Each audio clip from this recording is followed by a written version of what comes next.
জান্নাতি নাকি জাহান্নামী আপনি কেমনে জানেন? হ্যাঁ, তো জান্নাত জাহান্নাম কি আমাদের কাছে? কিন্তু বড় আফসোস, একজন মুহাদ্দিস, ওনার নাম, ওনার আগের নামের আগে একজন মুহাদ্দিস লেখা আছে, তাকে অনেক ভার আমি সাবধান করেছি, সতর্ক করেছি। কিছুটা দমে ছিল, এখন আবার নতুন করে মাথা চাড়া দিয়েছে। ওনার আজকেও একটা বক্তব্য শুনলাম, উনি বলছেন যে খাজা গরিবে নওয়াজ তিনি জান্নাতি না জাহান্নামী নিজেই জানে না। তো উনি আপনাকে কি উপকার করবে? কি আশ্চর্যের কথা আপনি চিন্তা করছেন, কি অবাক করা কথা। সে নাকি একজন মুহাদ্দিস, সে নাকি হাদিস পড়ায়। তো একজন আলেম হলে, একজন মুহাদ্দিস হলে তার তো জানার কথা ছিল। এটা কি হাদিসের ভিতরে পড়ে নাই? আল্লাহ রাসূল হাদিস বলে নাই, ইন্না তাবারাকা ওয়া তাআলা ক্বালা ফাইযা হাবাবতুহু কুনতু সামআহু আল্লাযী ইয়াসমাউ বিহি ওয়া বাসারাহু আল্লাযী ইবসিরু বিহি ওয়া ইয়াদাহু আল্লাতী ইয়াবতিশু বিহা ওয়া রিজলাহু আল্লাযী ইয়ামশি বিহা ওয়া লা ইন সাআলানি ফাআতাইতুহু ওয়া লা ইন ইসতাআযা বি লা উঈযান্নাহু। রাওয়াহুল বুখারী। জোরে বলেন সুবহানাল্লাহ। যেনারা আল্লাহর নৈকট্য লাভ করে ফেলেন, ওনাদের হাতগুলো নিজেদের হাত থাকে না, এটা আল্লাহর কুদরতের হাত হয়ে যায়। ওনাদের চোখ আর নিজেদের চোখ থাকে না, এটা আল্লাহর কুদরতের চোখ হয়ে যায়। ওনাদের জবান আর নিজের জবান থাকে না, ওইটা আল্লাহর কুদরতের জবান হয়ে যায়। ওনারা যা বলে সেটা হয়ে যায়। আমরা ওনাকে বলতে চাই, আপনি যে কথাটা বললেন, এই তত্ত্বটা যে আপনি দিলেন, এখন আপনাকে যদি আমরা প্রশ্ন করি, হুজুর আপনি যে বললেন খাজা গরিবে নওয়াজ তিনি নিজেই জান্নাতি না জাহান্নামী নিজেই জানে না, তোমাদেরকে কি ঠিকানা দিবে? আমি আপনাকে বলতে চাই, যে লোকটার হাত ধরে হাজারো জাহান্নামী মানুষ জান্নাতি হয়, ওই লোকটা জাহান্নামী, এটা আপনাকে কে বলছে? আর এই কথাটা আপনি বললেন যে এটার দলিল ভাই আপনি কোথায় পেলেন? আসলে আপনার ঈমান মরা। কি মরা? ঈমান মরা। খাজা গরিবে নওয়াজ তিনি এমন এক দরজার ওলি ছিলেন, তিনি এমন এক দরজার আল্লাহর আশিক ছিলেন, আল্লাহর নবীর আশিক ছিলেন, আল্লাহর নবীর উম্মতের জন্য এমন দেওয়ানা ছিলেন। তিনি নিজে ঘোষণা করেছে, যদি আমার নবীর উম্মত সমস্ত উম্মতকে জান্নাতে নিতে গিয়ে আমি জাহান্নামে যাই, আমার মঈনুদ্দিনের কোনো টেনশন নাই, আমি আমার নবীর উম্মত সমস্ত উম্মতকে জান্নাতি দেখতে চাই। জুড়ে বলেন সুবহানাল্লাহ। তো সেই খাজা গরিবে নওয়াজের ব্যাপারে যে এরকম লাগামহীন বক্তব্য দেয়, আমরা বলতে চাই ওই সমস্ত মুহাদ্দিসদেরকে, যদি আপনি লাগাম না দিয়ে কথা বলেন, বাংলার মুসলমান খাজা গরিবে নওয়াজের আশিকেরা একবার যদি ময়দানে নেমে পড়ে, আপনি ফিল্ডের মাঝে কথা বলতে পারবেন না, আপনার জিহ্বাগুলো টেনে আমরা ছিঁড়ে ফেলবো। কথা বলেন ঠিক কিনা? আপনি কার সামনে কি কথা বলেন, কার সাথে বেয়াদবি করেন আপনি কি জানেন? আপনি কি বুঝতে পারেন কোন সানে কথা বলছেন? আপনার বিচার তো আল্লাহ করবে, কিন্তু খাজা গরিবে নওয়াজের আশিকেরাও ছেড়ে দেবে না। কথা বলেন ঠিক কিনা? এই সমস্ত হুজুরদেরকে রাস্তার মধ্যে দাঁড় করে জুতা দিয়ে পিটায়া যদি সোজা করা যাইতো, তাহলে উত্তম বিচার হইতো। কথা বলেন ঠিক কিনা? কিন্তু আমরা তো এতটা অভদ্র না, তোমরা অভদ্র। তোমাদের জবানেও ভদ্রতা নাই, তোমাদের কথার মধ্যে ভদ্রতা নাই, তোমাদের আচরণের মধ্যে ভদ্রতা নাই, কিন্তু আমাদের মধ্যে ভদ্রতা আছে। আজও আমরা ভদ্রতার সাথে কথা বলছি। কথা বলেন ঠিক কিনা? কিন্তু তোমাদের মতো যদি অভদ্র আমরা হইতাম, তাহলে তোমাদের বিচার আমরা কখনই করে ফেলতাম, কিন্তু আমরা এই সমস্ত কাজ করি না। মনে রাখবেন, খাজা গরিবে নওয়াজ এমন এক ব্যক্তি যিনি জীবদ্দশায় 90 লক্ষ অমুসলিমদের জবানের মধ্যে কালেমা পড়িয়ে দিয়েছেন জীবদ্দশায়। তাহলে ওনার জীবদ্দশায় যদি 90 লক্ষ হয়, ওনার খলিফা কি একজন দুইজন ছিলেন? কথা বলেন না। ওনার কি খলিফা একজন দুইজন ছিলেন? আপনি এই ভারত উপমহাদেশে যত মুসলিম দেখেন, এই সব কিছু খাজা বাবার অবদান, সবকিছু খাজা বাবার অবদান। খাজা বাবা যদি এই ওনার এই তরিকার সিলসিলা যদি এখানে তিনি শুরু না করতেন, খাজা কাকি বুখতিয়ার রহমতুল্লাহ আলাইহি হইতেন না, ওনার মতো নিজামুদ্দিন আউলিয়া হইতেন না, এরকম জবরদস্ত বড় বড় আল্লাহর ওলির আর জন্ম হইতো না। আল্লাহর ওলি খাজা গরিবে নওয়াজ, তিনার অসংখ্য মুরিদান, অসংখ্য খলিফা এই পৃথিবীতে এখনো আছে। ওনারা সিলসিলাই ভাবে তরিকতের খেদমত করে যাচ্ছে, আজও মুসলিমদের মুখে জবানের মধ্যে কালিমা পড়াই দিচ্ছে। কথা বলেন ঠিক কিনা? এই যত মুসলমান দেখেন, সব খাজা বাবার অবদান। ভারত উপমহাদেশে যত মুসলমান দেখেন, কার অবদান? খাজা বাবার অবদান। আপনি এটাও তো জানেন না, বাংলাদেশে শাহজালাল ইয়ামিনী রহমতুল্লাহ আলাইহি যে আসছে, এটার মধ্যেও খাজা বাবার ইঙ্গিত আছে। সুবহানাল্লাহ বলেন।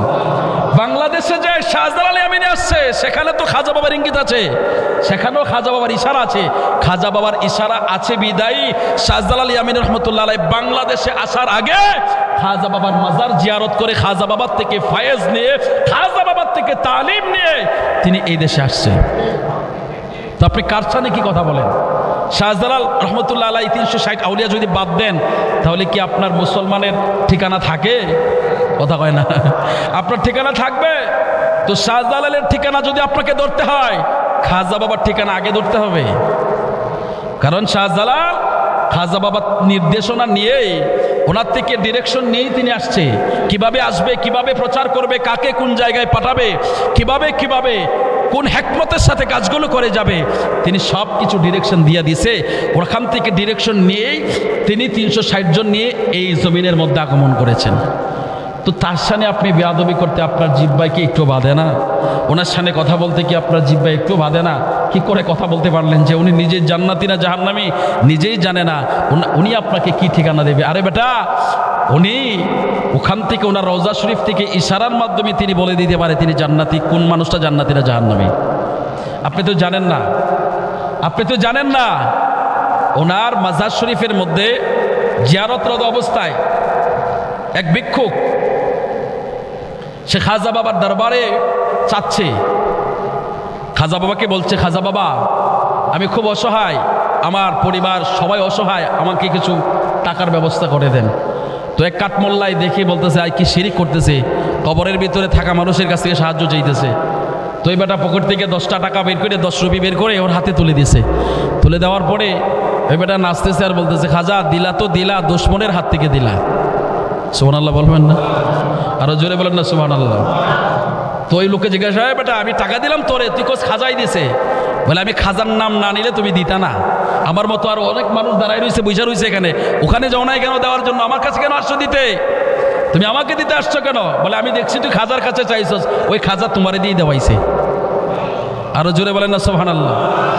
তো আপনি যে খাজার সামনে কথা বলছেন, যে খাজা বাবার সাথে বেয়াদবি করছেন, আপনার তো বোঝার দরকার ছিল যে খাজা বাবা রওজা শরীফে এখনো এমন জিন্দা, খাজা বাবাকে কেউ যদি সালাম দেয় সে সালামের জবাব পর্যন্ত নিয়ে আসতে পারে। জোরে বলেন সুবহানাল্লাহ। একজন বাদশা সে চ্যালেঞ্জ করেছে, যদি তোমার পীর খাজা গরিবে নওয়াজ রওজা শরীফে জিন্দা থাকে, আমি তার জিয়ারত করব, আমি তার পাশে যাব, আমি তার কথা বলবো, তার সাথে থাকব। কিন্তু যদি উনি কবরের মধ্যে জিন্দা না হয় তাহলে আমি মাজার ভেঙে ফেলবো। তখন ওনার খলিফা বলছিল, ঠিক আছে চলেন আমার সাথে, চলেন আমার সাথে। তো যে খাজা বাবার রওজার সামনে গেল, এবার বাদশাকে জিজ্ঞাসা করলো, আপনি তাকায় দেখেন তো রোজার ওপরে কে দেখা যায়? বলে উনি খাজা গরিবে নওয়াজ বসে আছেন। আরো জোরে বলেন না সুবহানাল্লাহ। বলে যে খাজা বাবা এমন জীবিত যে দুনিয়ার মানুষকে দেখা দিতে পারে, সুবহানাল্লাহ, দেখা দিতে পারে, তার সমস্যার সমাধান করে দিতে পারে, সলিউশন বের করে দিতে পারে। তো সে খাজা বাবা তিনি জান্নাতি না জাহান্নামী? আরে তুমি কি বলবা উনি জান্নাতি না জাহান্নামী? তিনি অলরেডি উনার রওজা শরীফটাকে আমার আল্লাহ জান্নাত বানিয়ে দিয়েছে, উনি জান্নাতের ভিতরে আছে 100%, কোনো সন্দেহ নাই। কথা বলেন ঠিক কিনা? তোমার মতো মোল্লাই তুমি স্বীকার করলে কি হইব, না করলে কি হইব?